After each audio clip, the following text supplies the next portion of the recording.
জাফলং বাংলাদেশের সিলেট জেলার গোয়াইনঘাট উপজেলাতে অবস্থিত।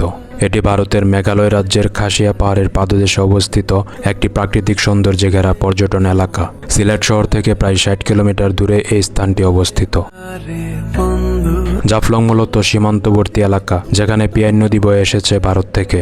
এই নদীর পানির স্বচ্ছতা, চারপাশের সবুজ পাহাড়, ঝর্ণা এবং খাসিয়া আদিবাসীদের বসতি একে পর্যটকদের জন্য অনন্য এক আকর্ষণে পরিণত করেছে।